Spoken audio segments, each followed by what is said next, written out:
Saudaraku yang terkasih di dalam Kristus. Dalam dunia yang semakin terguncang, di mana kebingungan, perpecahan, dan kepentingan pribadi merusak sendi-sendi kehidupan bersama, kita dipanggil untuk merenungkan satu hal yang sangat penting. Apakah kita benar-benar menjadi satu tubuh di dalam Kristus?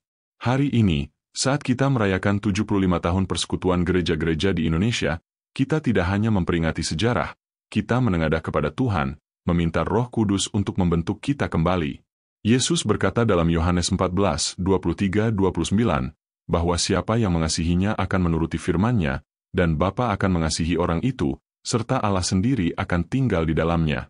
Ia lalu menjanjikan Roh Kudus, penolong, penghibur, pengingat, yang akan menyertai, menuntun, dan menguatkan umat percaya.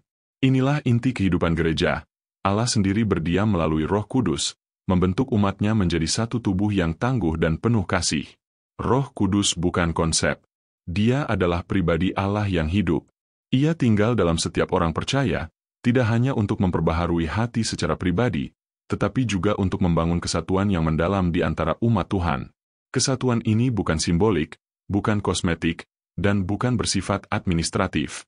Kesatuan yang dikerjakan oleh Roh Kudus adalah kesatuan hati, kesatuan tujuan, dan kesatuan misi. Roh Kudus menyatukan gereja bukan dalam keseragaman, tetapi dalam kasih yang memampukan kita untuk saling menghormati, menopang, dan bekerja sama bagi Injil. Ketika Yesus memperkenalkan Roh Kudus sebagai Paraklos, Sang Penolong, Ia tidak sedang menjanjikan kenyamanan, melainkan kekuatan ilahi yang menopang kita di tengah tantangan berat. Dunia menawarkan damai yang dangkal dan bersyarat, tapi Yesus memberi damai sejati yang berasal dari hubungan yang dipulihkan dengan Allah. Damai itu adalah fondasi bagi gereja untuk berdiri teguh, meskipun badai kehidupan mengguncang. Kesatuan gereja tidak dibangun di atas kesamaan pendapat, melainkan di atas kasih yang taat dan rela berkorban. Kasih sejati akan selalu memelihara hubungan, tidak mencari keuntungan pribadi, dan tidak cepat menyerah dalam perbedaan. Kesatuan seperti inilah yang sedang dikerjakan Roh Kudus di antara kita.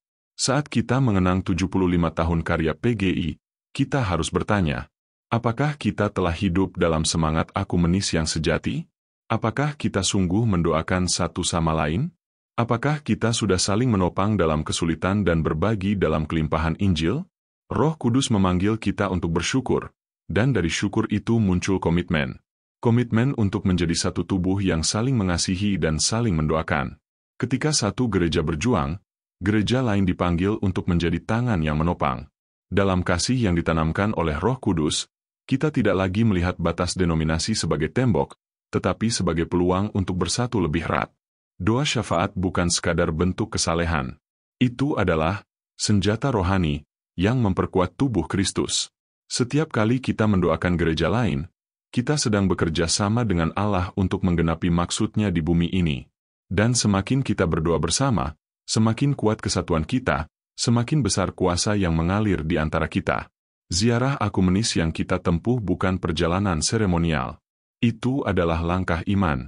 Langkah untuk hadir, belajar satu sama lain, dan bersama-sama menunjukkan wajah Kristus di tengah bangsa ini. Kita hidup di zaman di mana gereja tidak bisa hanya tinggal dalam gedung-gedung megah.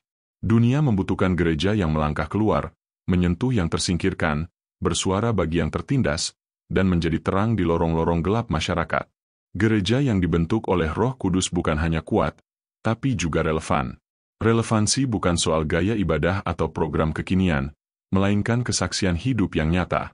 Gereja yang bersatu dalam kasih dan kebenaran akan dikenal bukan karena ukurannya, tetapi karena kehadirannya yang mengubahkan. Kini, saat kita menatap ke depan, kita tidak hanya merayakan sejarah, kita dipanggil untuk menuliskan masa depan. Masa depan di mana gereja-gereja di Indonesia berjalan bersama, saling memperlengkapi, dan menjadi terang Kristus bagi bangsa. Yesus telah memberikan Roh Kudus kepada kita. Ia tinggal di dalam kita. Ia memampukan kita. Ia mempersatukan kita. Jadi, mari kita merespons panggilan ini bukan dengan nostalgia, tetapi dengan tekad yang diperbarui.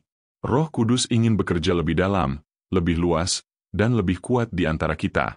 Tapi itu hanya terjadi bila kita taat, bila kita rela dibentuk, dan bila kita bersatu di dalam kasih. Kesatuan gereja bukan sekadar ideal.